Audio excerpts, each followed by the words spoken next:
A hush lingers in the corridor between waking and dream, and in that soft interval a gentle welcome drifts across the wax-polished boards of Rosewater Revelations. The lantern of this channel has been quietly lit, and kindred spirits from far-flung hearths are already leaving whispered traces, small comments noting hamlets, harbours, or hill towns where the narration finds them. Their murmured presence settles like downy feathers upon the opening scene. A London dawn from long ago glimmers faintly, pearl grey and cool against wrought iron railings that frame a modest townhouse. On the lower step rests a silver salver, its rim engraved with looping acanthus leaves, its surface mirroring the undecided morning light. A narrow rectangle of cream stock, beveled at the edges and bearing only a name in restrained copperplate, balances at the centre as though aware of its own precarious importance. Everything else, the cobblestones, the carriage nearby, the motes of dust wavering above newly washed flagstones, pauses around that solitary sheet. A coachman exhales a cloud of breath into the chill, while inside the hallway just beyond the painted door a maid hesitates, cloth in hand, unwilling to disturb the tableau. It is nothing but a card, unremarkable in weight, and scarcely larger than a palm, yet in this era of lace-pinned discretion and unspoken longing it can govern the future as surely as any signed treaty. Should the wrong initials appear, a bloom of hope will be quietly folded away. Should the ink be smudged, or the corner dog-eared, a matron may deduce unforgivable carelessness. Courtship, inheritance, and social latitude all hang on that small declaration of presence. The ritual behind such gravity evolved under roofs of red brick and soot-dusted stucco, during a century when public life and private heartbeats rarely touched without ceremony. Morning calls formed a delicate choreography. Between noon and 3, never earlier, lest the household still be at prayers, nor later when luncheon discussions might grow intimate. Carriages rolled from square to crescent, stopping for no longer than the interval needed to hand a visiting card to a footman. 5 minutes measured courtesy, 15 promised warmth, 30 hinted at candid friendship. For a suitor, the number of minutes remained secondary to whether the card would travel upstairs to the drawing room or drift, unseen, into the basket reserved for forgettable names. In parlours scented by hyacinth leaves, the silver salver itself spoke volumes. Polished to a cloudless sheen, it signalled that the family received callers. Tucked discreetly away, it warned that the household was not at home in the social sense, even if laughter could plainly be heard beyond a silk curtain. Each decision: set the tray out or hide it, press a card lightly upon the heap, or allow it to lie face down composed, part of a silent language that every lady of standing absorbed as instinct. Thus etiquette served not merely as ornament but as social currency, more stable than coin because it dwelt in memory long after purses emptied. A solitary card on a doorstep reveals an unspoken wager. Return the gesture with equal promptness, and civility is affirmed. Delay, and rumours of coldness may stir. If a suitor's card is displayed openly atop the salver, arriving friends and rivals will observe the precedence granted him. If it is tucked beneath another, the subtle demotion resonates. Messages travel wordlessly, families weigh compatibility, fortunes, reputations, and whispered tidings about the steadiness of that copperplate hand. Society, finely attuned to nuance, takes notice of every placement, every fold, every later call that either consummates or quietly dissolves the hope embedded within paper fibers. Yet the significance moves beyond matrimonial strategy. Calling cards, while small, encapsulate the Victorian devotion to order, refinement, and the outward manifestation of inward restraint. A margin too wide hints at ostentation. A monogram too ornate betrays vanity. A hurried pencil correction exposes either humility or disorder, depending on the viewer's mood. The object therefore becomes mirror and mask simultaneously, revealing quality while allowing a protective layer of distance. What cannot be voiced outright: desire, loyalty, the ache of wanting entry to another's world, can be signalled acceptably by sending this mute envoy into antechambers scented with potpourri. Look closely at the paper grain. Short cotton fibres lend a pleasing stiffness that refuses to curl when exposed to fireplace warmth. Ivory pigment conveys calm in a culture that studied subtle shades. The border, perhaps gilded with a thread no thicker than a hair, catches lamplight under winter skies. When placed upon silver, it confers the faint illusion of a star resting upon frost. The macrocosm of empire hides within such microcosmic details. Preference for imported rag hints at global trade. An address printed in fine lithography tells of industrial innovations pulsing beneath society's lace cuffs. In tracing the rise, exchange, and quiet disappearance of these cards, one is tracing the century's heartbeat. The tale now unfolding will travel deeper into this layered custom. Chapter by chapter, the narration will unspool like ribbon drawn slowly from a hatbox tucked high on a wardrobe shelf. Next, the journey will pause before the engraving press, where artisans coax copperplates to whisper lines upon cardstock, examining fonts, inks, and motifs that encoded entire biographies. Thereafter, attention will glide to the drawing room, where recipients decipher stacks of cards the way astronomers map constellations, noting who orbits whom. Subsequent passages will drift through provincial towns where improvised alternatives, scraps of notepaper, pressed flowers, even a hastily penciled verse attempted to replicate metropolitan polishing. In later chapters, the spotlight will rest upon coded corners, the enigmatic fold conveying congratulations or condolences, the tiny turned-down edge that invited an evening's invitation, the penciled PP, declaring presentation by proxy. Further ahead, shifting winds of modernity will blow against the fragile hierarchy. Telephones will ring, motorcars will purr, and the morning call will wane like a half-forgotten hymn. Yet before that twilight arrives, these chapters will dwell with families for whom the practice was as reliable as the turning of seasons. Diaries, letters, and newspaper advice columns will lend their soft chorus, recounting triumphs as crisp as the cards themselves and sorrows pressed between pages like wilted violets. The narrative will pause at pivotal salons, glide across assembly rooms, and linger at secluded garden gates where recipients' cards still warm from a gloved hand wondered what future footfalls it foretold. Every exploration will remain unhurried, inviting each image to settle like lavender steam upon mirror-quiet water.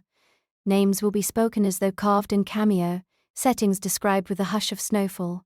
Figures in high collars will step into view, bow, and withdraw without disrupting the lulling cadence.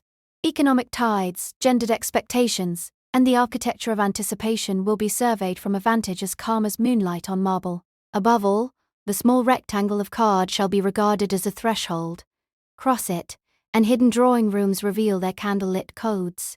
Ignore it, and doors remain politely closed forever. Thus, the silver salver waits beneath the knocker, brighter now for having tasted a ray of early sun. Idle dust flecks drift aside as though in deference. Footsteps sound in corridors faint and far, but the card keeps its poise, serene as a new stanza not yet read aloud. Somewhere within lamplit parlours, occupants will soon debate whether to receive or refuse, to encourage or to stall. The hinge of possibility turns without a creak. Only attentive hearts discern its movement. The salver's patient gleam forms the final image with which this opening chapter settles. When the next chapter begins, the narrative will follow molten ink into filigreed copper plates and trace the slow pirouette of the hand press, revealing how artisans granted silent speech to paper. For now, the morning holds its breath, and the visiting card rests in quiet dominion over destinies yet unspoken. The lamplight with which the previous chapter slipped into dusk still lingers upon the imagined cobblestones, a pearl-hued afterglow settled like hush upon a quiet street. Nothing stirs except a soft breath of fog, curling languidly around wrought iron railings and disappearing into the deeper night. Into this subdued tableau, another object drifts forward, scarcely more than a rectangle of ivory board, yet carrying within its neat dimensions the murmur of expectation. It is the visiting ticket ancestor to the Victorian calling card, and it glides as silently as the fog, born long ago from salons along the Seine in drawing rooms beneath Georgian plasterwork, toward the elaborate etiquette that will soon claim it. In 18th century Paris, when chandeliers trembled under the weight of conversation and powdered hair brushed against damask curtains, these modest billets served as whispered introductions. A simple inscription, perhaps only a surname, in looping copperplate rested atop paper tinted the CO to rin stated so tie, palaced shell pink. Couriers delivered stacks of them to porters who maintained ledgers, as carefully as abbés kept prayer books, noting each arrival, ranking each name, and anticipating the complicated pattern of return visits. Possessing such tickets signaled inclusion within the city's intricate hierarchy, yet they also offered discretion. No carriage needed wait, no awkward exchange risked the blush of refusal. Ink and cardstock bore the social burden, leaving voices free to speak of other things. Across the Channel, Georgian hostesses adopted the notion with equal enthusiasm, though the English climate seemed to settle upon the cards as a faint mist of restraint. Edges were squared rather than beveled, lettering a shade more reserved, yet the purpose remained identical to announce one's presence without disturbing the household tranquility. Parish registers, trade ledgers, and soldiers' commissions had long accustomed Britons to the authority of paper, The visiting ticket simply transferred that authority into the realm of leisure. When gilt coaches rolled through Bath or Brighton, lackey descended only long enough to deposit the stiff little notice upon a silver tray, after which the coachman turned, wheels whispering toward the crescent or the sea. For several decades the practice hovered at the margins, an elegant convenience for those who could afford copperplate engraving. Then, in the bracing first years of the 19th century, cylinders thundered beneath the roofs of London's printworks, and everything changed. The steam-driven presses of Koenig and the roller innovations of Apagath multiplied impressions with mechanical indifference, spitting out visiting cards by the thousand while apprentices fed them reams of bleached pulp. What had cost a guinea per hundred in 1810 could be purchased for a shilling 20 years later. A ritual that once confirmed aristocratic leisure began slipping quietly into the hands of merchants, barristers, and naval captains newly ashore with prize money jangling in their pockets. Print shops along the Strand advertised borders of ivy or laurel, Gothic initials, or the fashionable sans serif, each style promising to capture a client's elusive essence. Some chose understated cream stock, others requested saffron, eau de Nil, or a daring strip of carmine along one edge. The cards themselves became tiny mirrors, reflecting hopes of ascendance or assurances of established rank. Household staff learned to read them as swiftly as they read faces. A shield of quartered lions and fleur-de-lis meant an ancient lineage. A discreet AMAD son hinted at a thriving drapery business near Cheapside. At breakfast, trays glittered with these slivers of coded identity, each awaiting response according to the newly settled clock of polite London. The season, that floating carnival of assemblies, musicales, and court presentations, soon fastened its complicated gears to the modest card.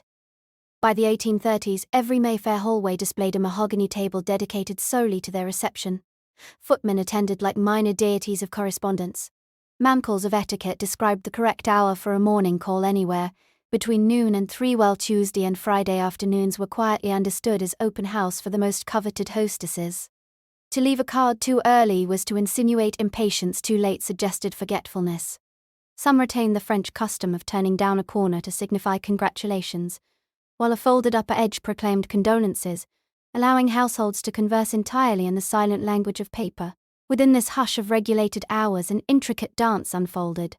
Carriages stitched ribbons of movement through squares of plane trees and black-railed gardens.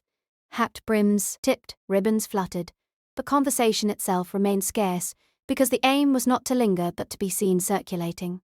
A gentleman might complete 20 visits in a single luminous afternoon, leaving only his name behind, yet from those slips of cardstock society inferred diligence, loyalty, and tact. Viscountesses measured suitors by the neatness with which their cards were cut. Dowagers judged new fortunes by the freshness of the ink. Even the servants participated, arranging the day's harvest according to precedence, so that their employers could, with graceful indolence, repay courtesy in proper sequence. Not everyone surrendered willingly to this gentle tyranny. Pamphleteers and parsons, already wary of railways and gaslights, condemned the calling card as yet another emblem of modern vanity. One curate in Dorset lamented that paper, once the vehicle of sacred writ, is now squandered on the parade of mere names. Quarterly Review likened the trays of Belgravia to game tables where reputation was gambled away on varnished pasteboard. They worried that sincerity dissolved when a handshake could be replaced by cardstock, that friendship became collectible rather than cultivated. The card, they argued, allowed one to be everywhere and nowhere, a phantom courtesy masking indifference beneath the crisp illusion of connection. Yet the music of human desire is rarely silenced by admonition. For every sermon against paper vanity, there existed a quiet narrative in which a folded corner, a hastily penciled addendum, or the faint perfume of violet water carried secret messages that spoken words could not risk. Families scattered by colonial service sustained fragile threads through these missives, and bachelors, uncertain of their welcome, tested the waters of unfamiliar parlours by sending their names ahead like gentle scouts. If the card returned, unacknowledged, disappointment could remain private. If it prompted an invitation bordered in gilt, hope blossomed without unseemly pursuit. In this way, the modest rectangle absorbed countless sighs, joys, and reconciliations. Romance, ever alert to subtle opportunity, quickly drafted new meanings onto the card's already busy surface. A suitor might crease the lower right corner to indicate a personal call, rather than one made through obligation. Ink colour said still more. Blue for devotion, sepia for respectful admiration, Even invisible lemon juice scrawled beneath the printed name, revealed only when warmed by lamplight. Etiquette books attempted to standardize these flirtations, but young hearts ignored most decrees, preferring a private lexicon invented in carriage rides and conservatory shadows. One lady, faced with a bouquet of identical cards from competing admirers, was rumored to have selected her future husband solely because a raindrop had blurred the loop of his initial, suggesting vulnerability. Evenings following a flurry of afternoon card-leaving possessed their own peculiar electricity, though it was subdued, cloaked in candlelight and softened by the ticking of mantel clocks. Households waited for the footman to return from the area steps with the final deliveries. A crisp rustle announced the arrival of possibilities. Young women embroidered hems, yet let the needle pause whenever the door sounded. Their mothers, outwardly engrossed in Waverley or a pattern of Berlin woolwork, kept equally attentive ears. Sometimes a single card altered the texture of the room, as if someone had opened a window onto the lilac-scented twilight. The household retired without remark, each mind turning over names and dates like smooth stones in a pocket. Of course, the system thrived on a delicate tension between substance and semblance. The card could promise but never guarantee companionship, could suggest sincerity yet be carried by a servant who had never met its owner. In rare moments this contradiction surfaced, a gentleman leaving cards while simultaneously boarding the night mail to Edinburgh, a widow drawing her curtains against a cascade of names she felt too weary to answer. Still, society preferred the pleasant fiction. Like the faint scent of beeswax on polished banisters, it reassured without demanding attention. People understood that life required small instruments of distance, and few were as elegantly unobtrusive as a rectangle of embossed Bristol board. And so the calling card, born in candlelit Paris and matured amid the clatter of industrial presses, settled into Victorian life like a quiet heartbeat, steady and almost unnoticed. Its paper surface, however, was far from blank. Artisans soon discovered it could carry worlds of ornament scrollwork that curled like smoke, gilding that caught lamplight as a dewdrop catches dawn. In the next chapter, those embellishments will unfurl before attentive eyes, revealing how artistry and machinery collaborated to turn a simple notice into a pocket-sized gallery of taste, and how every flourish, every embossed edge, told its own softly shimmering story. Until then, let the rustle of card edges accompany the drifting night, a paper lullaby against the turning world tonight. The velvet hush that lingered over the mahogany tray at the close of the last chapter remained suspended like a breath held between curtained daylight and lamplight, for the story of the calling card has scarcely begun. What glimmered a moment ago as a simple rectangle of civility now reveals itself as a miniature landscape, where pulp, pigment, and unspoken symbols drift together as softly as chimney smoke at dusk. At the heart of that landscape lies Bristol board, a paper so firm and fine-grained that it almost seems carved rather than pressed.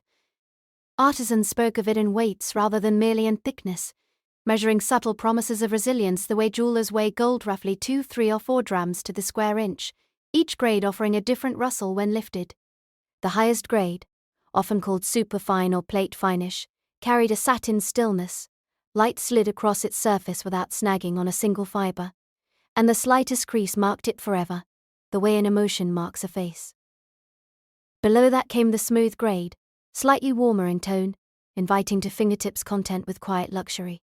Last, the ordinary machine grade arrived in neat reams bound with twine, serviceable and sincere, its faint speckle of rag content making no secret of frugality. Even within these categories, subtler distinctions unfolded. A card intended for winter visits might favour a stouter ply, so it would not wilt in frost-heavy air between carriage and portico, while springtime cards tended toward a lighter stock, almost buoyant, whispering of garden paths and newly opened shutters. In every parlour, the board's voiced delicate click against porcelain tray betrayed social standing more clearly than any spoken introduction. Upon this hushed foundation came the choice of imprint. The most coveted method was copperplate engraving. Under lamplight, those incised letters gleamed like water, caught in the shallow lines of a shell. Running a gloved fingertip across them revealed a subtle basin where ink had pooled, and then dried to a soft, velvety sheen. Engraving demanded a steady burin and many quiet hours. Consequently, a dozen cards carried the cost of a week's wages for a seamstress. Yet patrons relished that gentle indentation, that almost imperceptible shadow along each serif, reading tactile depth as evidence of depth in character. Others, drawn by economy or by the novelty of modern invention, turned to lithography. A porous limestone slab received oily drawings, was bathed, then pressed to paper in a single kiss that left ink riding the very surface, unbroken and perfectly level. These cards lacked the engraved hollow. Instead, they possessed a slight talc-like smoothness, a flat mirror of blue-black tone that reflected light rather than collecting it. Lithography arrived swiftly from printer to doorstep, allowing sudden shifts of residence or fortune to be announced without delay, and so it became the ally of merchants, tutors, and any soul who balanced ambition against a modest purse. Still newer, still more daring, chromolithography unfurled a garden of colour in slow layered steps, one stone for rose, another for fern green, a third for lilac half-shade until the paper blossomed under a dozen impressions. When executed with patience, chromolithography produced violets so velvety they almost released perfume, doves whose wings seemed tipped with dawn. In less careful workshops, though, hurried alignment betrayed the process. Stems floated a fraction above leaves, crests blurred, and the promise of elegance dissolved into restless whirl. Even so, chromolithography brightened many a modest vestibule. What it sometimes sacrificed in precision it offered back in joy. Ink itself carried secret inflections. The deepest carbon black, thickened with bone char, spoke of constancy and solemn purpose, while iron gall mixtures eased toward blue as they aged, suggesting thoughtful melancholy. Sepia, distilled from cuttlefish, lent an antiquarian warmth, like the burnish of walnut panels in an old library. And then there were the metallics, pale gold, subdued by chalk, used sparingly in monogram flourishes, soft silver dusted across the edge of a dove's outstretched feather, each particle catching lamplight just once, then surrendering to shadow.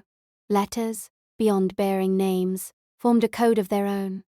Copperplate script, looping and low-slung, evoked schoolroom diligence refined by finishing school grace, apt for maiden aunts and patient suitors. Roman capitals, austere yet well-proportioned, belonged to barristers and botanists, promising sound judgment. Black letter, with its stout verticals and diamond-tipped nodes hinted at continental education, or perhaps a faint aroma of medieval romance. When initials intertwined into monograms, further narratives unfolded. 2 letters tightly knotted foretold engagement. 3 in harmonious balance suggested a family line secure upon its past. A solitary initial, large and centered, spoke of independence tinged by slight reserve. Yet the card's language did not end with ink. A single folded corner, turned back with the merest flick of thumb and forefinger, whispered news no voice dared utter at the threshold. Top left folded, a call paid in person rather than by servant. Top right, a congratulation recently offered, perhaps on a newborn's first luminant cry. Bottom left, condolences, shaded by morning crepe. Bottom right, a farewell, the edge bent as though already caught by departing wind. In some households, very gentle folds scarcely more than a suggestion sufficed, allowing sensitive eyes to perceive the message while leaving the card outwardly unaltered. Design motifs rested upon subtler currents of expectation. Cards for ladies often bore violets, their petals rendered in lavender ink so faint it hovered at the threshold of visibility. Symbolic of modesty, the flower preempted any accusation of forwardness. Flanking the blossoms, doves drifted with folded wings, never in flight movement being judged too bold each bird, a white silhouette edged with the mildest grey. Gentlemen's cards favoured heraldic crests, rampant lions, crossed, keys, or oak branches bound by ribbon, printed in restrained slate or bottle green. Sometimes centering the crest, sometimes banishing it to an upper corner as though humility had nudged privilege aside. The dialogue between dove and crest soft curve, and martial line echoed, the period's careful choreography of gender, assigning virtues to each inked feather and every bristling lion's mane. Between these extremes lay countless variations. A music instructor might pair a treble clef with a cluster of violets, bridging masculine profession and feminine emblem.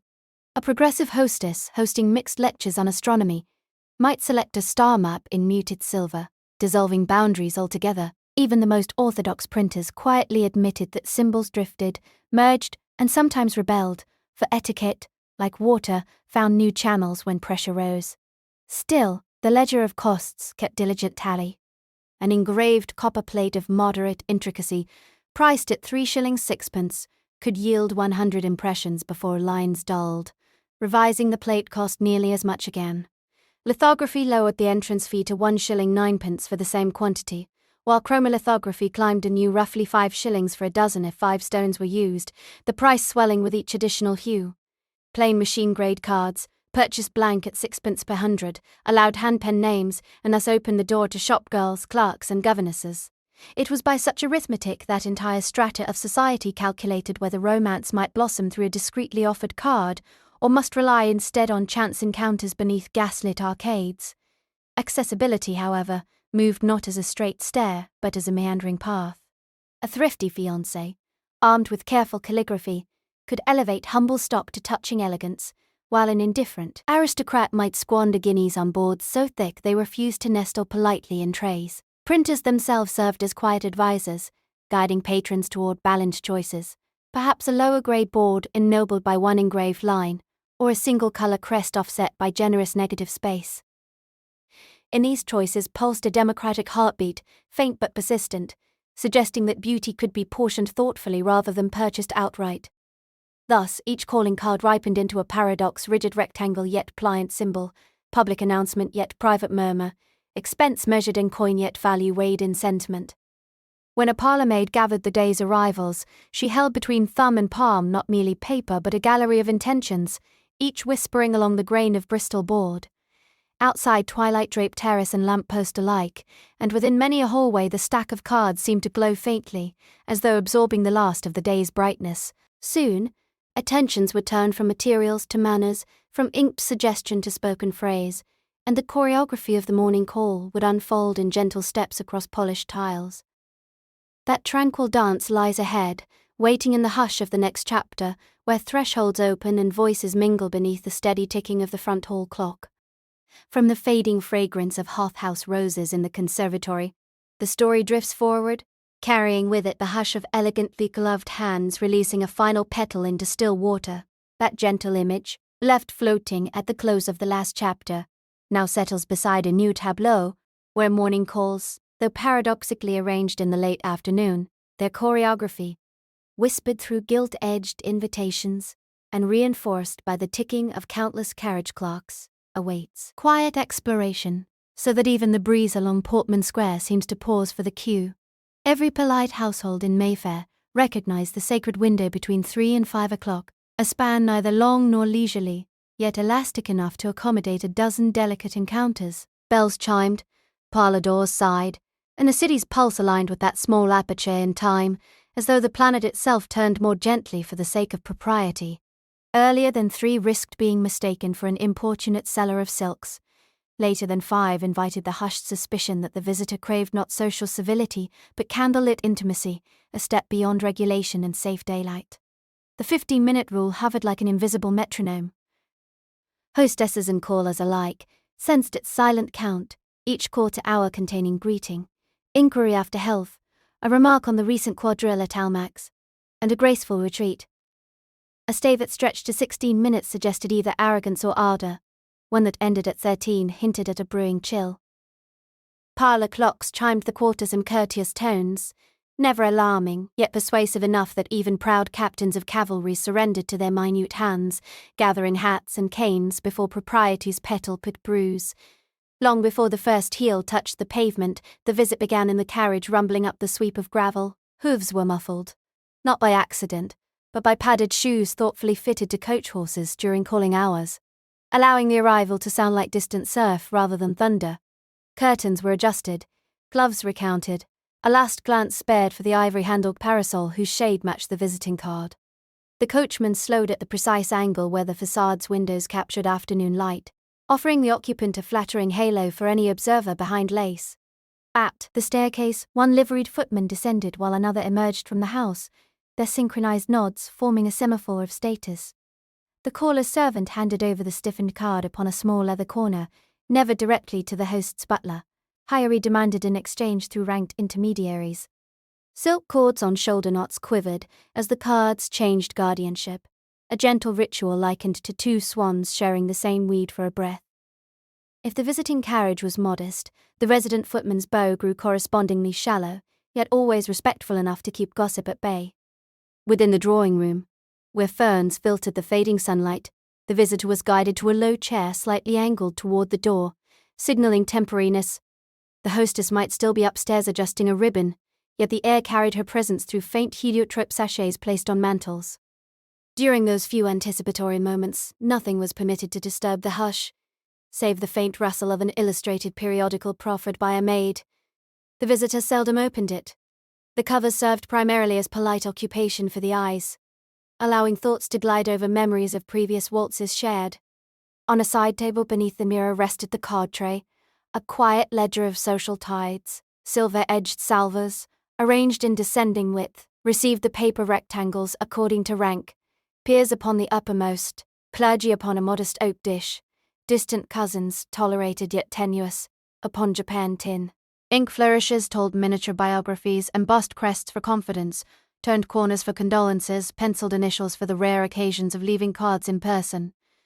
A discerning hostess, even while discussing Duchess dinners, could sense the slightest shift in weight upon that tray, as though reputation itself possessed measurable ounces. Many matrons maintained discreet notebooks hidden behind embroidered screens. In them were columns of names, dates, initials, and tiny, cryptic dots indicating temperament or fortune. A blue dot beside a baronet marked reliable income from coal. A red dash warned of recent gaming debts. A circled star suggested exceptional pianoforte skill, a desirable trait for dull evenings in country houses. These ledgers ensured that invitations and acceptances wove an unblemished tapestry. A misplaced offer could seat a jilted fiancé beside his rival, and that, the notebook implied with a smudge of ink, must never unfold under one's chandelier. Yet scandal drifted like chimney smoke through any crack. A calling card folded lengthwise announced that the gentleman himself had come, not merely his servant, stirring excitement or alarm, depending on the household's unmarried daughters. If that card appeared too frequently, gossip gathered, rattling teacups before the kettle had even boiled.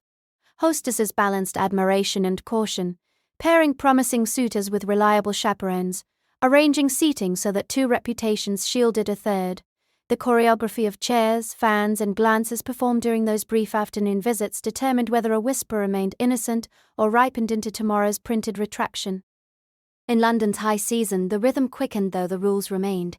Carriages lined entire crescents, wheels half-turned to expedite departure. Footmen grew hoarse repeating names, and floral sprigs tucked behind lapels wilted before the fourth house.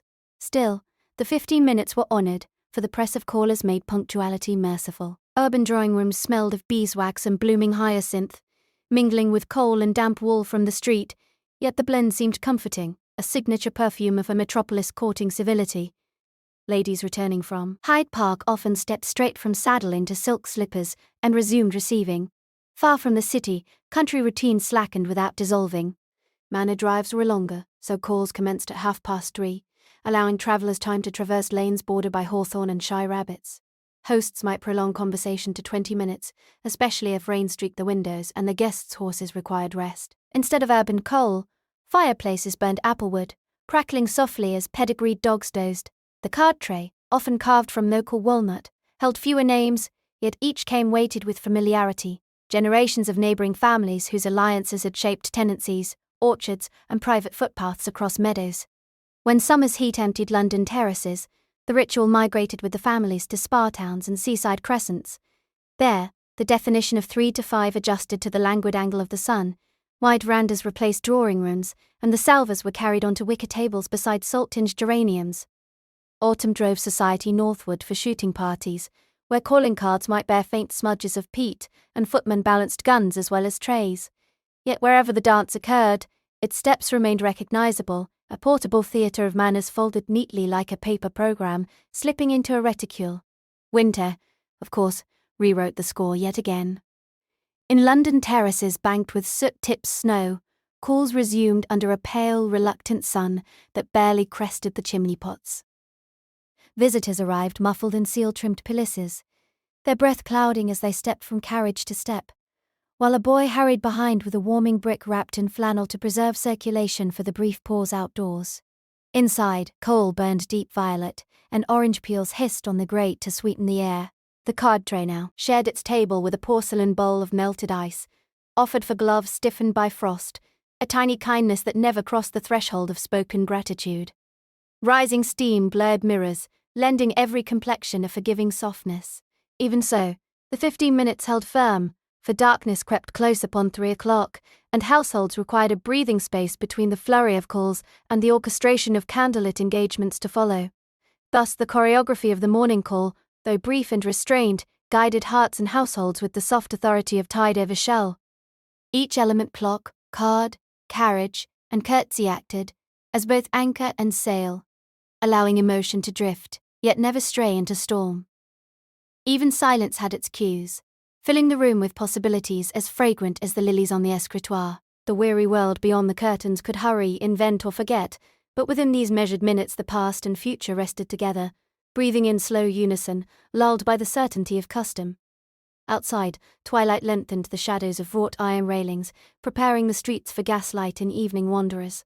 The last caller slips away, leaving only the faint warmth of her glove upon the chair arm, an imprint soon to fade beneath starched linen. In the stillness that follows, the hostess studies tomorrow's blank invitations, already imagining the possibilities of the dinner table, the sparkle of crystal, the undercurrent of conversation where alliances mature beyond 15 minutes. And so, as the silver salver is returned to its drawer, attention turns from fleeting visits to the slow, glowing theatre of the formal meal, awaiting nutmeg scents, subdued laughter, and the unfolding of candlelit confidences. The corridor remained hushed after the footman's tread faded, the silver salver left behind in the dappled glow of a dwindling hall lamp. Wax had cooled upon the previous chapter's final candle, leaving a pale disk no thicker than rice paper, and in that lingering stillness the story drifts onward, slipping like a satin ribbon from one chamber of reflection to the next. A sigh of lavender from the bowl of dried petals continues to waft upward, mingling with the faintly metallic perfume of ink, suggesting that small rectangles of pasteboard are once more about to perform their silent ballet. In this gentle hush, the first quiet code, uncurl, a fold in the upper right corner of a calling card, no larger than a crescent moon sliver.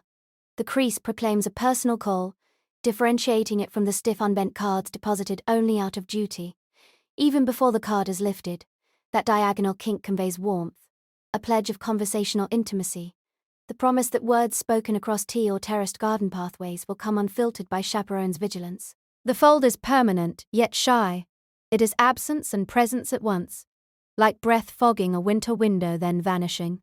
Households attuned to such nuance read the angle, depth, and freshness of the bend, the way astronomers read star clusters. A sharp, recent crease means the caller lingers nearby, expecting an answer by return messenger. A softened, days-old fold suggests patience, perhaps even diffidence, from a gentleman who fears imposing. On overcast mornings that smell faintly of coal smoke, maids sorting the post read the folded cards not toward the mistress's formal tray, but into her personal escritoire, where between glove boxes and sachets she may greet the overture in privacy.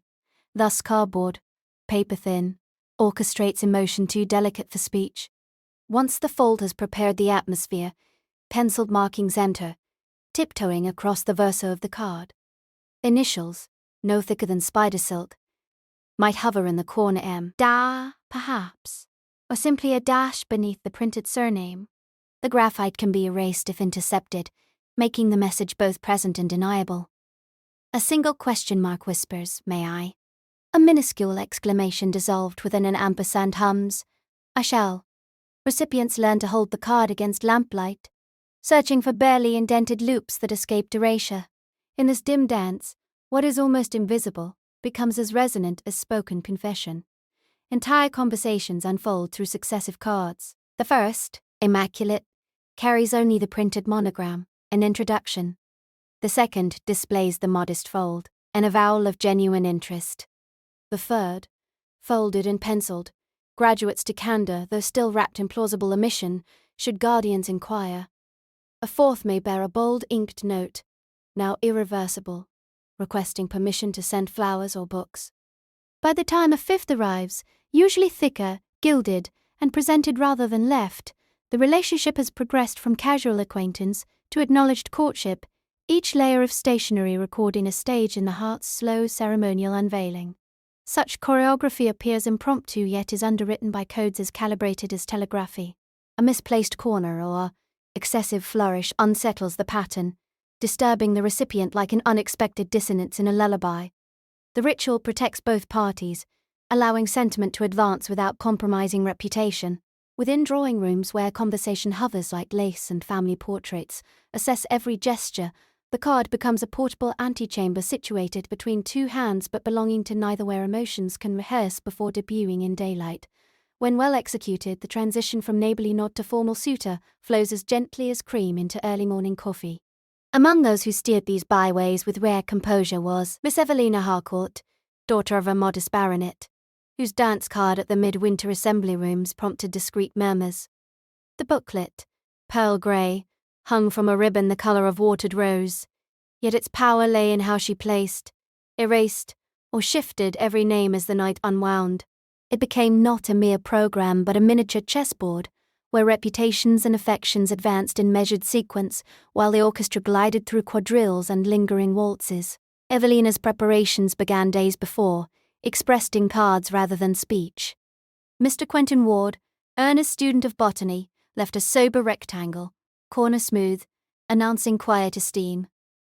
Captain Lionel Gresham offered a folded card scented with cedar and sea salt, promising tales by a winter hearth. Finally, on pale blue stock, arrived Mr. Hale. Arthur Linton folded, pencilled, and bearing a minuscule treble clef that recalled a Mozart duet shared at last month's charity musicale.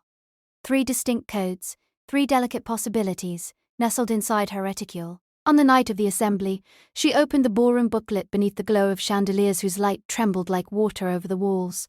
The first quadrille she assigned to Mr. Ward, rewarding his scholarly courtesy while granting her mother an unimpeachable opening. The second she reserved for a cousin, a tactical pause. The third, a redower, she pencilled LG. Yet she pencilled lightly, so the graphite might fade, should another claim arise. For the fourth set, she left a blank, a space for unforeseen sentiment. She thus allowed the scroll of dances to remain porous, alive, graciously undecided. Music spiraled, shoals settling like pale moths. Captain Gresham approached as the flutes began, bowing with naval precision, the card's folded corner catching a stray candlebeam. Each step felt rehearsed, movements already charted on a captain's map. While they crossed the floor, he spoke of pending orders to Gibraltar. That far horizon seemed etched into the deeper crease of the card hidden in Evelina's glove. The prospect of departure, curiously, lent his presence an intensified promise. The redower followed, and with it Mr. Sala. Linton, diffident, yet luminous with unspoken melody. As they revolved, Evelina sensed the penciled treble clef between his fingers, even though the card itself stayed tucked away. He asked nothing directly, yet every cadence of his voice aligned with the tucked fold and shadowed graphite, weaving an argument in favour of constancy. By the time the violin softened into a final chord, Evelina realised that her blank fourth dance was no longer empty. Intention, like dew, had settled there, needing only ink's permanence to gleam. Yet even these tranquil negotiations carry risk. Earlier that season, Mr. Hawksley misread a friend's folded card as license for intimacy. Convinced of welcome, he appeared unannounced to propose a country drive before securing Evelina's father's consent. The misstep rang through the household like dropped cutlery. Hawksley's name, once penciled on dance cards, vanished overnight. The very fold that inspired him was reinterpreted as evidence of disrespect. Consequences radiated outward. Evelina's mother, mindful of talk, withdrew from morning visits for a fortnight, allowing gossip to dissipate like mist. The lady of Hawksley's acquaintance, whose original fold he had misread, found her friendship with Evelina endangered, saved only by her immediate written apology detailing the misunderstanding. Hawksley himself retreated to the countryside, his cards returned unopened, corners resolutely uncreased by any forgiving hand. Within the quiet corridors of society, silence can be louder than reprimand. The absence of a pasteboard rectangle upon a salver is a verdict no less decisive than a printed rebuke. In reflecting upon that small scandal, households reaffirmed the delicacy of their postal ballet. Corners must only be folded by their owners, initials must never sprawl beyond discretion, and timing must align with the pulse of collective expectation. When etiquette functions, it feels effortless, like leaves aligning along a stream. When it falters, every rustle becomes conspicuous. Still, for Evelina and her eventual suitor, whose treble clef would soon evolve into inked lines of poetry, These codes offered a narrow yet navigable path, a moonlit colonnade where private feeling advanced in step with public grace. Beyond the ballroom, beyond even Evelina's contemplations at her bedroom window that night, further subtleties awaited discovery: the embossed edge of morning stationery, the protocol of leaving multiple cards for an entire household, the faint hierarchy of size and weight that could elevate or diminish a caller's standing. Some secrets dwell, not in ink or fold, but in the texture of the card itself, a barely raised border catching the first light, like frost along a sheltered garden wall. Those whispers of parchment and press will drift gently into the next chapter, accompanying the slow rise of dawn over polished banisters and quiet porticos, where servants ready trays for another morning's ritual of presence announced in silence. The quiet glimmer of freshly dried ink, lingering upon a stack of ivory rectangles, still shone in the lamplight as the narrative drifted onward. From the calm studio where calling cards were lovingly engraved, the scene now glides to parlours and porticos where those same slivers of pasteboard could topple reputations with a mere omission or smudge. For every poised exchange at the front door, Victorian society maintained a ledger of tender pride, and the tiniest breach, whether a card mislaid, a corner unturned, or a name misspelled cold, echo more loudly than any spoken slight. In hushed drawing rooms, the absent card was whispered about like an unseen ghost. Leaving none at all, the manuals warned, signified deliberate erasure. It stated without ink, "This household stands beneath my notice." Neighbours who had lately shared syllabub might find themselves treated as strangers, not through quarrel, but through silence tucked behind a brass grill. Gardens grew no quieter than on mornings when footsteps paused, pockets remained shut, and nothing slid onto the silver tray. Yet indignity seldom travelled alone. Blunders, wrapped in comedy or pathos, threaded the printed pages of Punch, whose cartoonists feathered society's folly with forgiving amusement. One bright April issue recounted Mr. Two, Mallow's mortification, hurrying to call upon a baronet's widow. He fumbled and produced not his own card, but that of a veterinary surgeon, complete with a jaunty illustration of a hoisting horse. The butler's expression, the magazine assured, resembled an upended haddock, and poor Mallow spent 3 sleepless nights composing explanations sufficiently contrite. Diaries of the period, less intent on laughter, recorded quieter tragedies. Lady Agnes Winterbourne, writing in the lavender margins of her commonplace book, observed an unopened envelope lying weeks untouched in the hall of a cousin whose pride soon curdled into isolation. Had the letter been accompanied by a proper card, she mused, reconciliation might have blossomed like the shy roses by the conservatory. Neglect, not malice, froze that tender possibility beneath a crust of etiquette. Misaddressed cards introduced their own tincture of irony, the elaborate loops of handwriting, admired by parlour-maid and peeress alike, proved treacherous to sleepy clerks. One misplaced initial could direct warm congratulations to a bachelor lodging house instead of the newlywed bride, leaving 2 households blushing for opposite reasons. Etiquette books counselled the strictest search of the cipher, urging senders to scrutinize flourishes as though they were precious cameo brooches. Even the postal clerks, half invisible within their granite sorting rooms, felt the distant flutter of embarrassment when a card wandered astray. Perhaps the most vivid stain upon a caller's honour arrived as literal grime. A speckled or creased card, bearing the smirch of pocket lint or the damp of drizzle, spoke volumes about the regard in which its recipient was held. Mantles by Mrs. Beaton and her contemporaries declared that soiled pasteboard insults by implication, suggesting that the addressee merited no better than second-hand civility. Household staff, tutored with equal fervour, would sometimes intercept the offending rectangles before they reached the salver, sparing both mistress and visitor a tangle of apologies. When calamity nonetheless fell, crisis management unfurled like a ceremonial fan. The second call, timed within precisely a week, allowed the repentant to mend frayed threads, arriving at a quieter hour. Bearing a card freshly impressed and perhaps scented lightly with heliotrope, the visitor would request that the butler convey regret for the earlier oversight. Should the household choose generosity, the ledger would be cleared, tea poured, and conversation resumed on whether charity fêtes and the last waltz at Almack's. If frost persisted, silence again settled, yet at least propriety remained outwardly intact. When distance or timidity forbade a personal appearance, explanatory notes fluttered forth. They were written on paper as thin as dusk, folded once, and sealed with muted wax, seldom tinted crimson lest passion be inferred. Inside, phrases curved with penitence. The writer begs leave to correct an inadvertence or circumstances most unforeseen rendered a proper call impossible. Victoria's subjects excelled at such perfumed circumspection.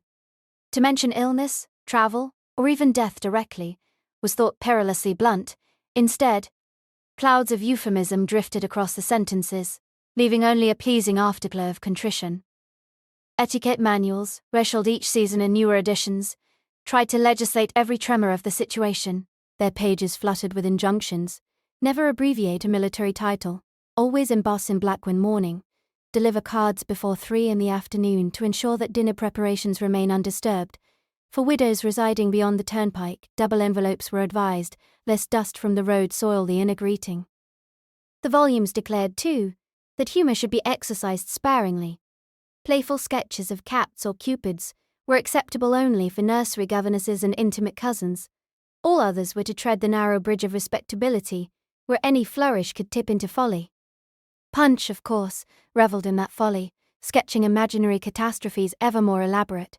Readers chuckled at Colonel Humbottle, who, while adjusting his monocle, delivered a card bearing the cryptic message "tomorrow, if convenient," only to discover he had presented his dentist's reminder instead. The Colonel's attempt at recovery scribbling, not teeth beneath the engraving, spawned 3 further misunderstandings and, Punch concluded, several unnecessary extractions. Such tales, exaggerated yet familiar, allowed readers to feel their own missteps dwindling to manageable size. Outside printed pages, genuine sorrow sometimes followed an accidental slight. In Brighton, a young curate named Ellis overlooked the card tray of an elderly parishioner while rushing to visit the infirm. The omission bruised fragile esteem, and by the time his mistake was realized, the lady had declined communion twice, convinced divine disfavor joined human neglect.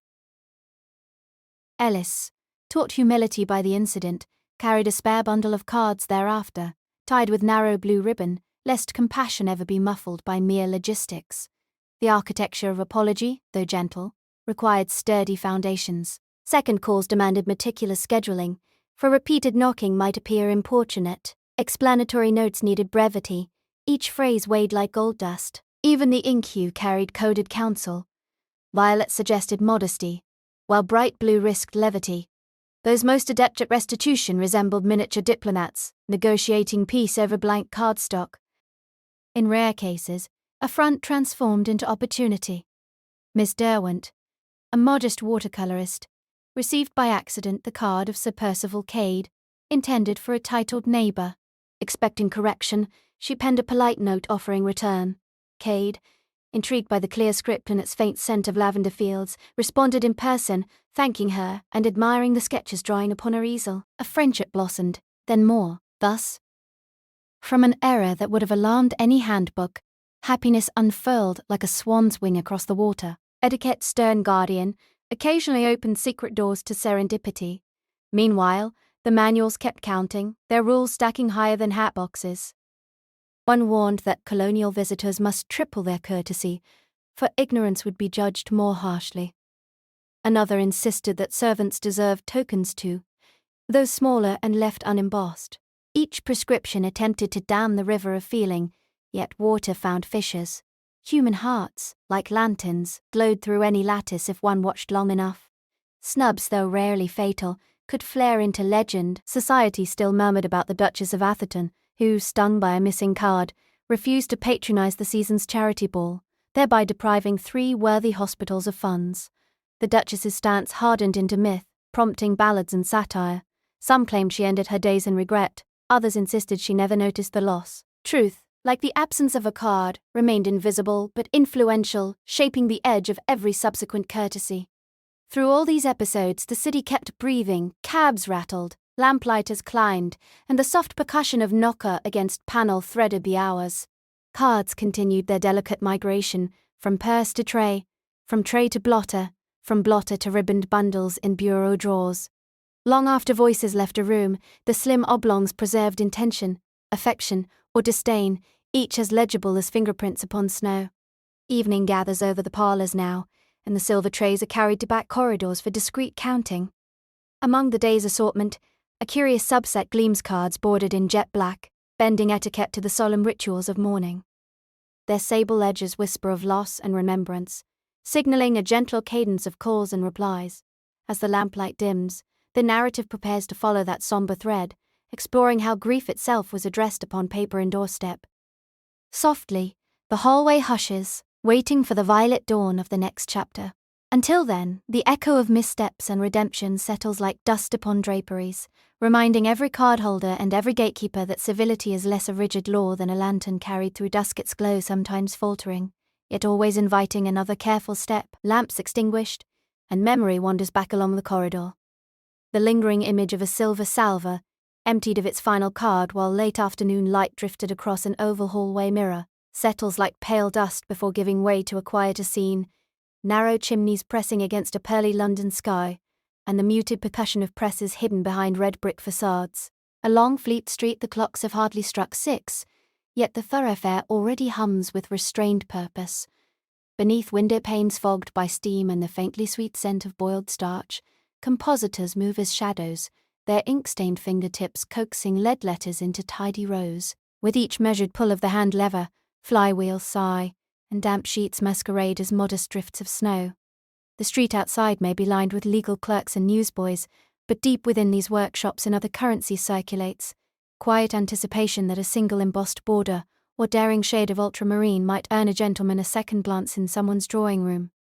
The master printer, spectacles resting halfway down a thoughtful nose, lifts a newly struck calling card toward a skylight's lukewarm glow. The paper appears immaterial, neither wholly ivory nor wholly creamy, yet it cradles the possibility of romance, of reputation, of remembrance. Around him congregate inkpots labelled Sicilian sienna, French vermilion, and the coveted Tyrian rose, each promising its own subtle persuasion. Quaint as it may seem, the very pulse of the workshop quivers in time with society's subjects, engagements, estrangements, reconciliations, and genteel flirtations, all distilled into 2 by 3 inches of cardstock. Farther west, in Bath, Somerset stone catches the evening, turning apricot at the edges. There, printing houses tilt toward the River Avon, their cellars saturated with a pleasant mineral coolness that keeps the paper pliant. Workers speak softly so as not to disturb the restful water coursing beyond the shutters. And yet, their presses are no less ambitious. Spa visitors drifting through colonnades have cultivated a taste for cards adorned with scalloped corners and modest garlands that echo the Roman crescents overhead. Bath's proprietors, ever attuned to fashion, trade whispered forecasts. Lavender tints may dethrone traditional pearl, or so the latest orders suggest. Between the capitals of ink and water cure travels a cadre of commercial pilgrims travelling salesmen, whose livelihood depends upon suitcases of wonders. Their leather valises creak when opened, revealing layered leaves of sample cards that flutter like docile moths. In small hotel parlours, these men display their treasures upon damask tablecloths, calling cards, printed on black stock dusted with metallic bronze, miniature silhouettes framed by creamy borders, monograms that twine through each other like timid vines. They carry stories as much as samples an earl's daughter who prefers die-cut swans, a retired admiral who demands anchor motifs, a music teacher whose gold edging must be as fine as a cat's whisker. Railway carriages rock these salesmen from county to county. Through clouded panes flash chalk downs, reed-stitched fens, and small stations alive with the aroma of coal and damp wool. Each halt offers a fresh audience: bookshops in Oxford, stationers in York, perfumers in Cheltenham, all of them eager for that singular novelty that may coax patrons away from a neighbouring emporium. At nightfall the travellers retire to inns where soot from the hearth mingles with the faint scent of furniture polish. There, ledger columns are tallied by candlelight, and the tick of a cheap mantel clock is soothed by the softer tick of distant raindrops. Within these sample volumes glimmers a trio of celebrated patent innovations.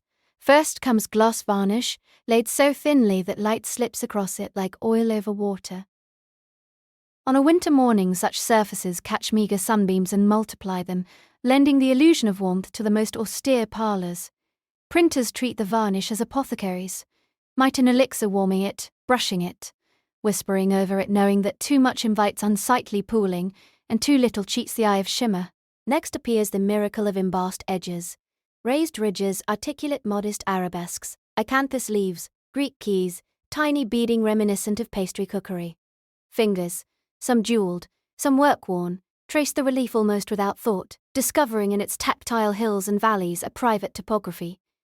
It is said that a shy suitor, Uncertain how to prolong a conversation, may let the delicate border speak for him, its subtle elevation suggesting refinement, without uttering a syllable.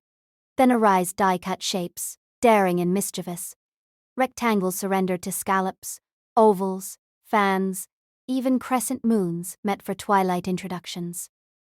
One press in Holborn has perfected a lattice so slender that a single brittle thread of paper bridges each curve, while an atelier in Bristol offers cards formed as tiny quivers of arrows, Cupid's calling on behalf of his mortal allies. Into society's sedate rooms drift these novelties, summoning equal parts delight and disquiet, for change slides softly at first, the way silk slips over skin before revealing its true velocity. Yet invention seldom halts at mere beauty. A bolder breed of printer now toys with the verso, that once neglected underside of the card. Advertisements bloom there in minuscule type, discreet tailors, chemists selling colognes, pianoforte tuners, even a confectioner promising rose petal jam. No longer is the card a mute badge of presence, it becomes a merchant's whisper. Some hostesses view the development with a shuddered breath. How vulgar, they murmur, to mingle commerce with courtesy, while others defend the discreet practicality, citing the convenience of a glove repairman's address lodged between the palm and a silver platter. Periodicals devoted to etiquette weigh in, pages rustling like soft dissent. One column claims that an advertisement beneath a crest is akin to a grocer's label pasted inside a prayer book. Another, gently progressive, retorts that the world has always bartered favours behind silk screens, and printing is only truth made visible. The debate flickers on boudoir hearths, and in clubs smoking rooms alike, though the wider economy could not care less for whispered scruples. It marches onward, impelled by gears, steam, and the quiet clink of coins. Stationers feel the ground shift first. Orders for plain vellum decline, replaced by requisitions for brighter pigments and subtler textures. Shelves that once held predictable reams now accommodate daring palettes, pale juniper, dove grey, a green, the shade of first bud. Apprentices learn to pronounce exotic names of pearlescence, iridescence, chrysoprase, while masters revise their ledgers to account for varnish resins and steel punches freshly imported from the Midlands. Engravers, those meticulous midwives of flourish, experience a renaissance of relevance. Their barons dance across copper plates like dragonflies, over still ponds, carving monograms so entwined that the eye must linger to untangle the lover's initials. Each commission brings bread to the engraver's table, ribbons to his daughter's braids, and perhaps another apprentice to sweep the floors at dawn. When a new die-cut silhouette is demanded, the engraver stands poised between artistry and mechanics, part poet, part mathematician, ensuring that filigree beauty meets the sour, blunt physics of the press. And what of footmen stationed at portals between polite houses and the restless street? Their livery may shimmer, but their evenings pulse with labour. Silver salvers appear deceptively light, yet an influx of heavier, glowingly varnished cards makes for aching wrists by midnight. Sorting grows more intricate. Embossed edges must not abrade one another, gloss must not smear, and advertising copy must face inward, lest a hovering aunt glimpse it before the lady of the house can decide whether discretion or curiosity should prevail. In households grand and humble, footmen cultivate silent expertise, arranging cards as an astronomer might map stars clusters for Monday single satellites for unexpected visits, one mournful corner turned when the caller brings condolences. Beyond the marble thresholds, the ripple widens to encompass rag collectors hauling, spent-off cuts for pulping, rail clerks booking discounted fares for ink barrels, and even modest flower sellers who decorate stationers' windows to attract wandering couples. Each citizen, knowingly or not, becomes a syllable in the grand conversation that hovers over shining cardstock. Within this hush of commerce, the calling card itself never raises its diminutive voice. It simply abides, waiting inside hatbands and reticules, or nestling under paperweights carved of Derbyshire alabaster. But in that patient quietude it binds together strangers, prospects, trades, fortunes, each linkage as invisible as perfume and as enduring as pressed fern beneath glass. Night grows deeper above the river in Bath and along the black ribbon of the Thames. Printers dampen the furnaces, wrap ink blocks in oiled cloth, and leave their presses to dream of tomorrow's impressions. Somewhere a carriage lamp flickers against a villa's portico. A footman adjusts his gloves, a hostess uncertain whether to resent or relish the advertisement on an otherwise perfect card, smooths her skirts before walking into lamplight. For now, the machinery of manners slows to a near slumber. the cogs of commerce turning just enough to be heard only by those who actively listen. In that tempered hush lingers the promise of another refinement soon to emerge, a faint rumour of scented stock that breathes lily or sandalwood each time a card is lifted. Yet such aromatic ambitions belong to the morrow. Tonight, paper and ink repose, and the river continues its measured murmur, guiding the imagination toward the next gentle revelation, where fragrance, perhaps, will mingle with form. The quiet lilt of the previous reflection still hovers, like the last trace of sandalwood smoke above a cooling brazier, when the scene relocates most without a ripple, from the mist-coated squares of London to the high, heliotrope air of Simla, Otakamund, Mussoorie, and the other perch-like hill stations that dotted the Raj. Here, spars of pine rise through afternoon cloud banks, sunlight collects in glazed verandas, and distant drums of monsoon thunder rumble far below, never quite climbing the slopes that cradled these mountaintop enclaves. Inside freshly whitewashed bungalows, varnished dispatch boxes lie open beside vases of Himalayan rhododendron, and among their contents the familiar rectangles of pasteboard, shipped halfway across the globe from Stationers' Hall, glimmer like shards of an imported ritual. The calling card, so at home among London's steeple terraces, now finds itself in exile, tasked with bridging more than mere thresholds of class, and schedule it must span continents, climates, and cultures. The card's transposed journey begins visibly. Snow-bright cardstock endures the tropical damp, only with vigilant care. So many households commission local artisans to reinforce the edges with silk or to lacquer the surface with a whisper-thin coat of shellac. Names engraved in copperplate share space with an arching translation in Nastaliq, the elegant Persian script long treasured by North Indian courtly circles. Occasionally an officer or civil servant, eager to signal sympathetic scholarship, as a verse from Sa'di or Hafez beside the regimental crest, intertwining imperial authority and borrowed lyricism with a flourish both earnest and uneasy. When afternoon carriage wheels crunch the gravel drives of Yaku or Landor, these hybrid cards are offered not only to English drawing rooms, but also to the wide courtyards of Rajas' palaces, to couriers attached to princely states, and to Parsi merchants whose teak-framed emporia glow like lamps at dusk, within each setting their meaning bends, dilates, and quietly reshapes. For the British hostess they remain tickets of propriety, evidence of rank and punctual courtesy, yet for the nowhere's steward, they resemble miniatures of authority, portable proclamations that a distant queen reigns even here. Meanwhile, for the domestic staff, who ferry silver salvers of invitations from veranda to veranda, the cards acquire a humbler currency. They can be pressed between notebooks as sturdy bookmarks, folded into impromptu scoops for tea, or if the embossing is particularly fine-kept, as amulets of paper wealth to be shown, with a smile, to visiting cousins. Romance, that quiet conspirator threading through every drawing room, adapts with even subtler artistry. In London, a corner turned down to the left whispers a polite farewell. In Simla, the same gesture might be read alongside Urdu poetry curled delicately on the reverse, hinting at sentiments unsuitable for public conversation. A governess visiting from Cheltenham may learn that sliding a rose petal beneath her monogrammed initials signifies a request for an escorted promenade along the Moor Road at sunset, while an Anglo-Indian subaltern discovers that a card delivered folded lengthwise carries a promise to attend Friday soirees at De Seriga Lodge, yet also signals to bilingual eyes an openness to discuss Persian ghazals by lamplight afterwards.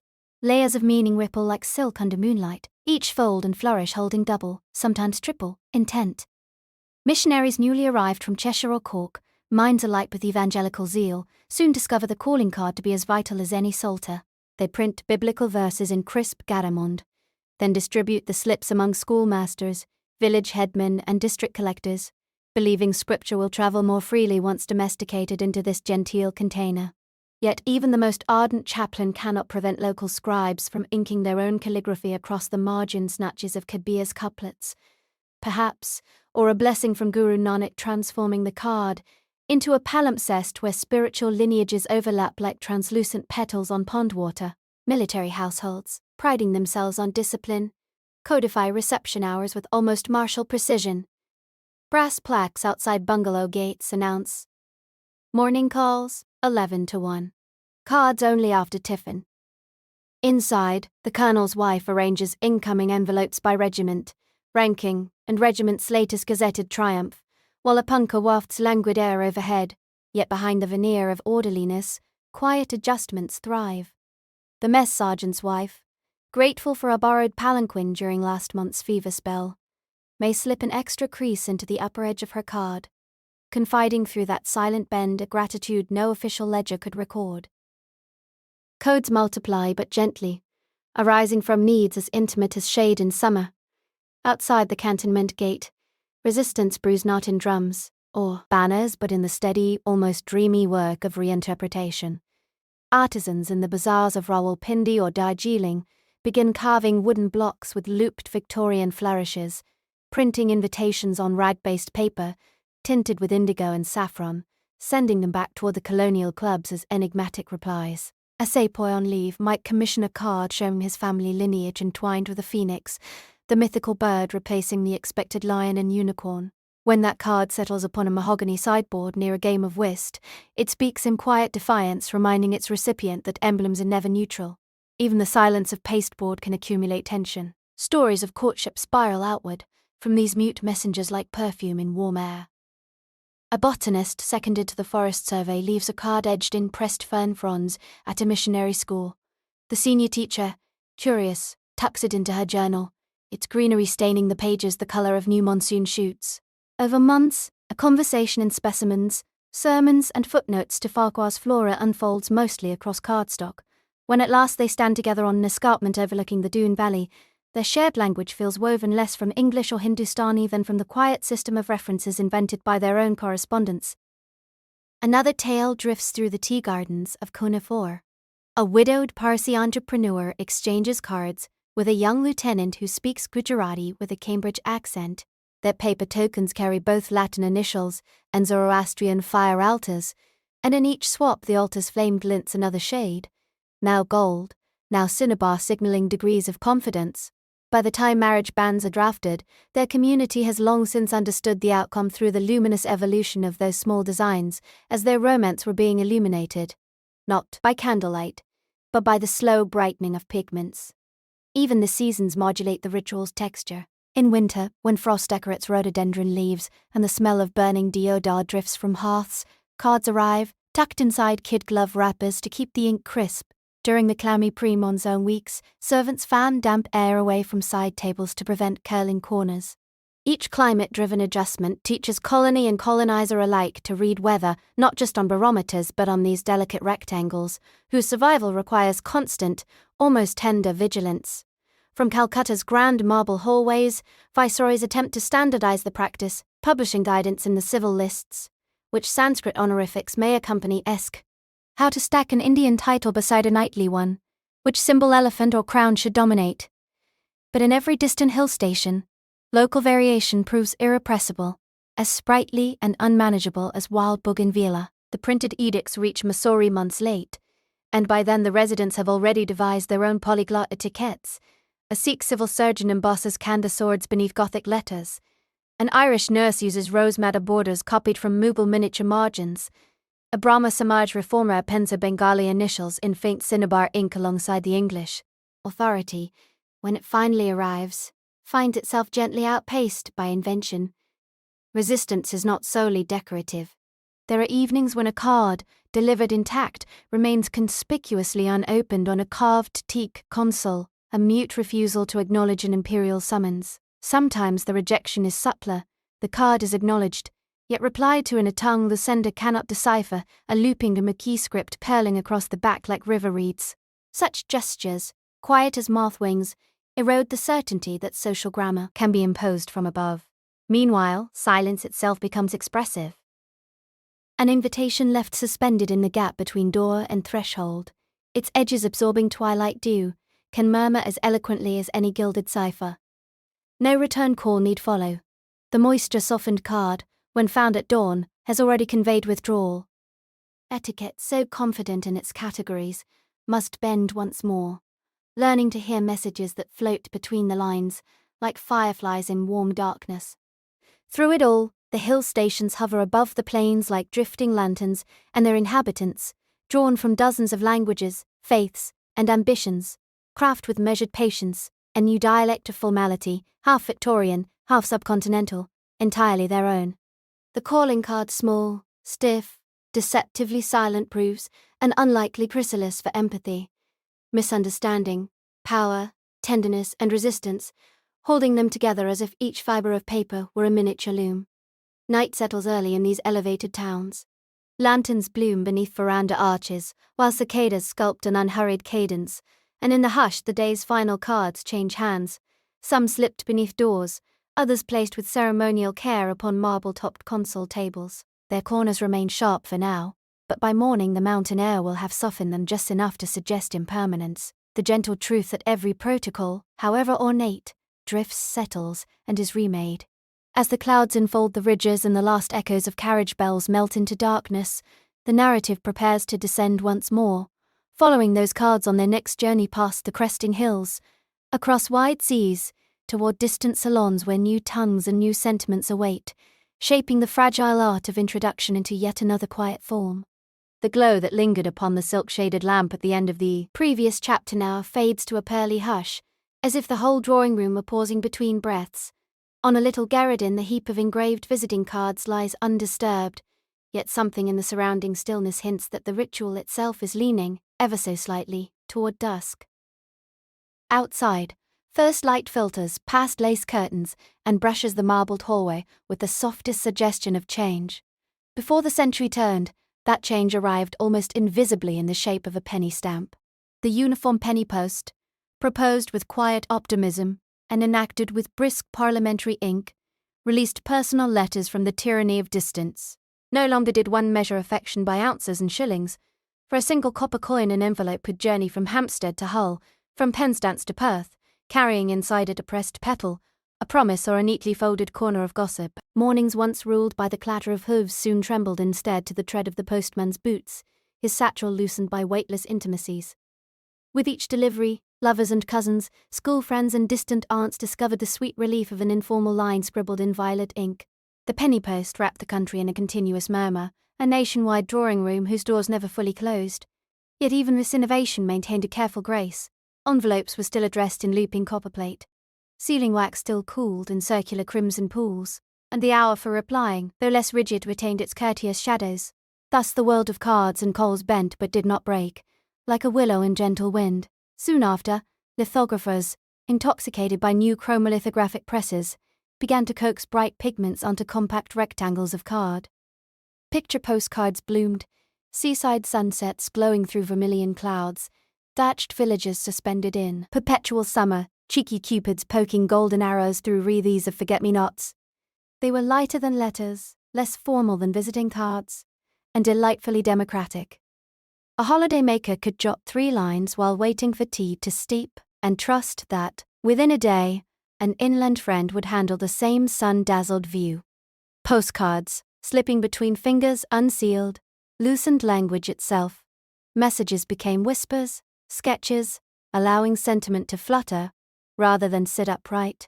Greeting cards followed, bearing embossed snowflakes at Christmas and hearts in borrowed rose red. Come February, printers employed scented inks, sprigs of artificial heather, tiny silk ribbons, each flourish inviting a sigh.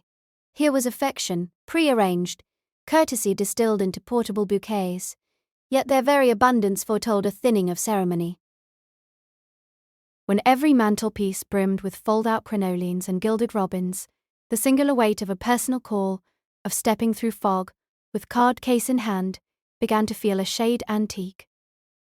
While mail tokens multiplied, a more radical novelty murmured through polished oak corridors, the telephone. Early instruments, squat and ebony like mechanical tulips, demanded bravery. One lifted the ebonized receiver and spoke into an invisible distance, never entirely sure who might answer on the other side of the crackling wire.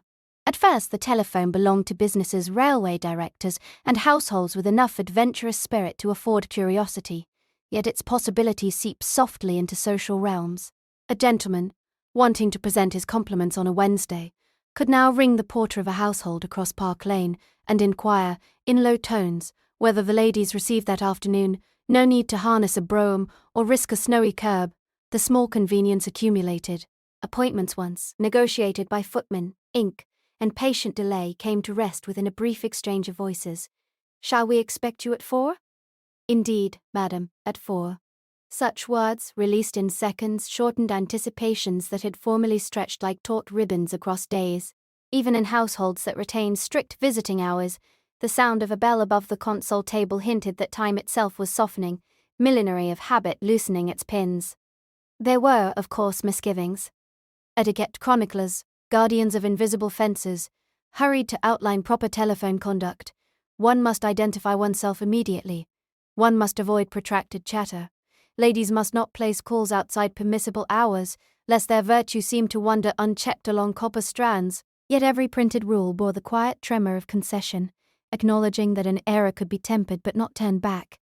As the Edwardian dawn lifted, even the punctilious afternoon morning call drifted toward elasticity. Hostesses, coaxed by brighter parlours and by motorcars purring at the curb, declared themselves at home from 3 until 6, then casually stretched the window on sunny days. A mild languor permeated drawing rooms, card trays gleamed but were no longer policed. Conversation scented faintly with oriental tobacco strayed beyond weather and welfare. The old quarter hour, once measured by an anxious eye upon the ormolu clock, melted into something less measurable, like steam above a teacup. Late summer twilights found lawns occupied by croquet hoops, left standing after supper, as if rules of sport and society alike intended to be adjustable. Servants, too, felt the relaxation. The butler, receiving a telephone message, might inscribe it on a slate rather than hurry up carpeted flights to deliver a card. When formality is no longer compulsory, it can become a chosen grace, adopted for pleasure rather than duty.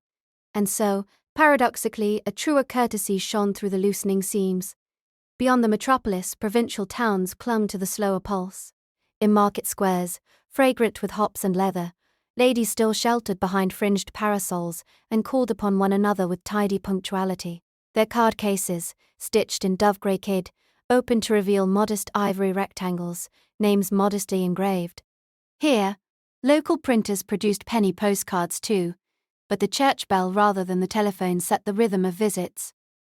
A single telegraph wire might swoop over hedgerows, but many a parlour remained blissfully immune to its vibrations. These pockets of perseverance offered a tender tableau.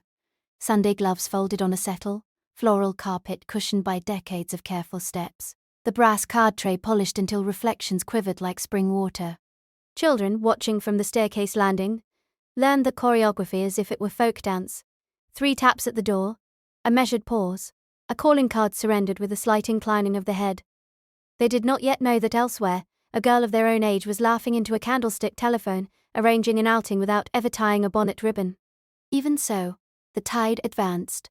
Publishers, sensing the waning of a grand tradition, compiled handsome compendia last hurrahs, bound in cloth, the colour of frost-washed hydrangea, the complete etiquette of social intercourse, modern manners for town and country, the new book of correct calling.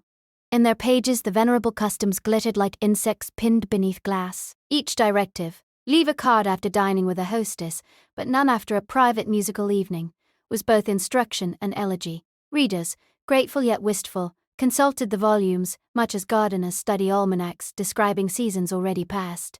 Under the reading lamp's mellow dome, an aging chaperone traced a fingertip along a paragraph outlining the subtleties of telephone introduction.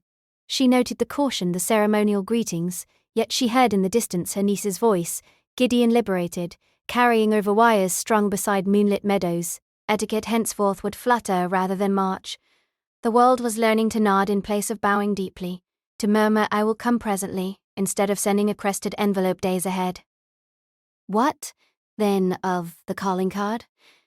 Perhaps it would rest, like a pressed blossom, between pages of memoir rather than in the silver tray. And still, somewhere in London and Leeds alike, small companies continued to emboss cream stock with copper dies. Lozenga corners were rounded, initials entwined with fleurs-de-lis. A few steadfast souls ordered them, not out of obligation but out of fondness for the quiet dignity of leaving a tangible name behind. For them, offering a card remained an act of slow revelation. Here I am. Here is my face distilled into letters. Take it and remember me. Yet these gestures unfolded now against a spacious sky, the strict ceiling of custom having risen and thinned. Night settles again, velvety and forgiving. In a brownstone study a telephone stands beside a blotter. Next to it a pile of postcards awaits the morning post, their edges sugared with frost where steam from a teapot cooled. On the mantel, an old etiquette guide lies half open, its ribbon marker resting between chapters titled Declining an Invitation and Conduct for the Widowed. The room holds both hush and hum, past and pulse, each granting the other gentle permission to exist. Beyond the mullioned window, lamps line the avenue like distant constellations brought to earth. Somewhere down that road the last chapter of our quiet journey prepares its final pages.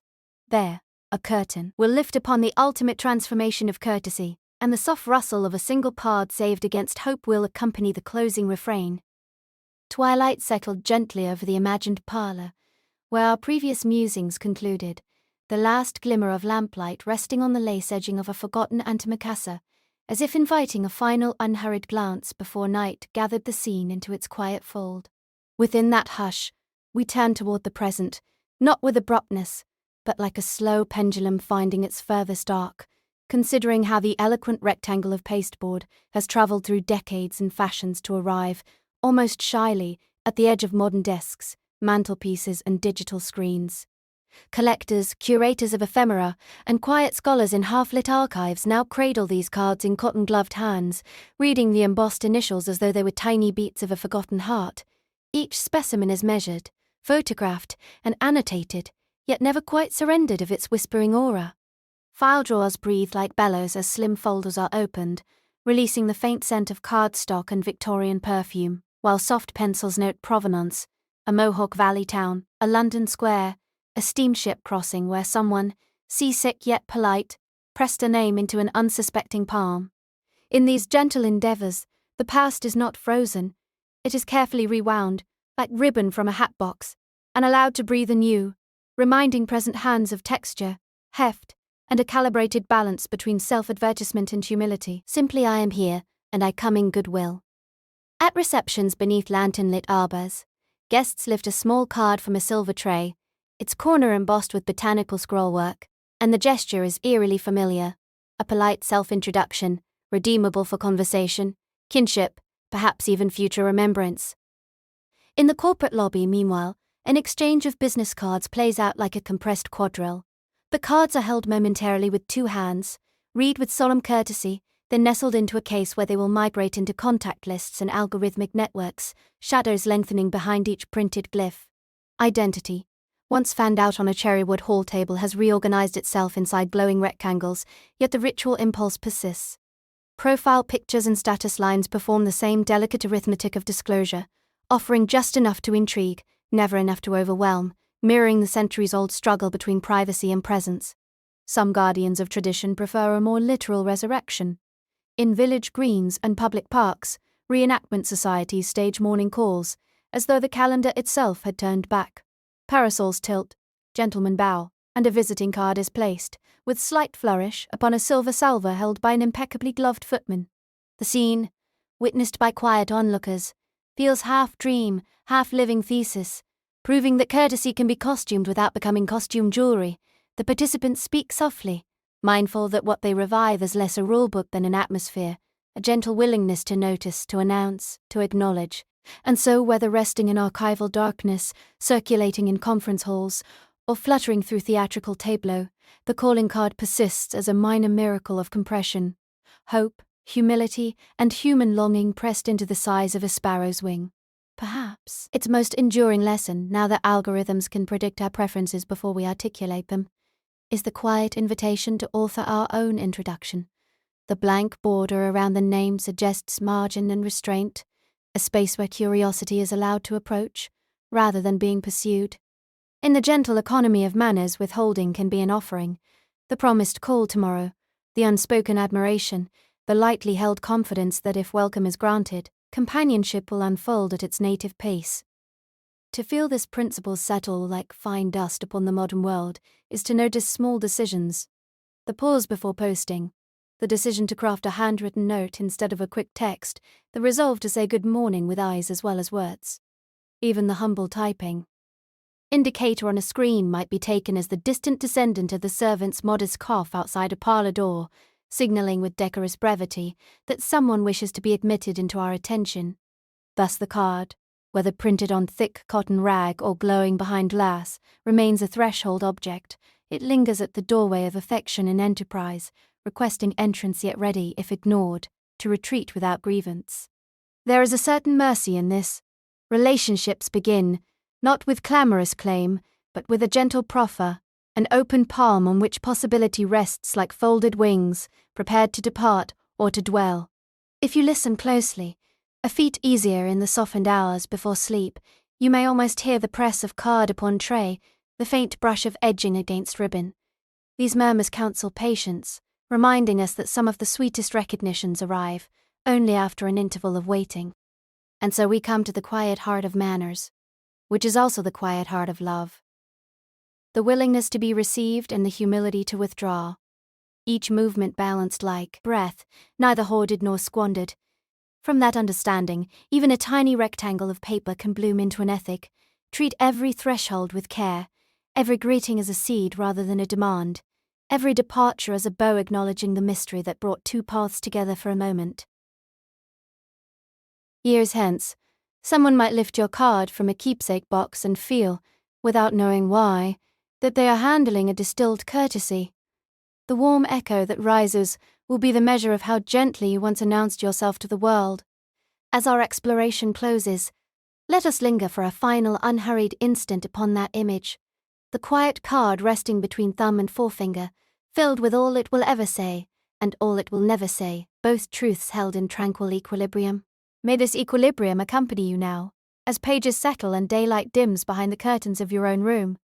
Allow the lessons of the little card to drift with you into repose. Speak softly, listen closely, arrive graciously, depart kindly. Somewhere in the dark a silver tray gleams, awaiting tomorrow's introductions, but for tonight, the house is still, the cards aligned in perfect quiet, and every name rests unhurried upon the threshold of possibility. Beyond human exchange, the card also teaches the patience of paper itself, a substance born of pulped fibers and river water, pressed, dried, and left to wait, sometimes for years, before ink ever touches it. It is no accident that we still call our identity documents papers. Somewhere in the vocabulary of civilization, cellulose and selfhood intertwined, suggesting that who we are might be as flexible, as revisible, as capable of being folded into new shapes. The Victorians sensed this malleability. They commissioned elaborate monograms and ornamentation, not merely to dazzle but to declare, I have shaped my outer letters to reflect an inner aspiration, to hint that character, like copperplate script, can be practiced, refined, and eventually made graceful. In a digital profile, fonts and avatars pursue the same hope, though at higher speed. Yet speed is not always friend to soulfulness, and the calling card murmurs a counter-proposal. Take time, select texture, choose tone, let silence gild the edges of what you reveal. When a collector turns a card over to inspect a penciled date, perhaps the 3rd of October 1884, the seam that blooms is cinematic yet hushed. A carriage wheel scraping gravel, a butler's discreet knock, a muffled stair creak as someone descends in silk slippers to greet or to decline. The refusal too had its ceremony, a card turned again, a corner folded, a phrase written in third person, Mrs. Lennox regrets delivering disappointment, wrapped in linen civility. Even negation was made to land softly, like snow that covers but does not bruise. Modern life is seldom so padded. Messages ring at midnight. News flashes before we can breathe. Replies are expected with the talk of urgency. And yet, somewhere in the middle of this velocity, a single, thoughtfully made card can act as ballast, reminding us that response may be delayed without being diminished. If etiquette is, at heart, the choreography of regard, then each card past or present choreographs a tiny pas de deux, sender and recipient, circling the possibility of acquaintance, testing rhythm, discovering whether the dance will broaden into friendship, love, or mutually gracious silence. Such awareness can soothe the raw edges of our century, for even when introductions occur across oceans of code, the guiding wish remains the same. May my presence be a gift rather than an intrusion. May your acceptance be free rather than coerced. In that gentle aspiration, calling cards and morning calls save the dates and signatures beneath an email, all stand together like quiet candles, illuminating the shared hallway of human respect, their flames steady, their light soft enough to calm without dazzling. May their glow guide you through the night.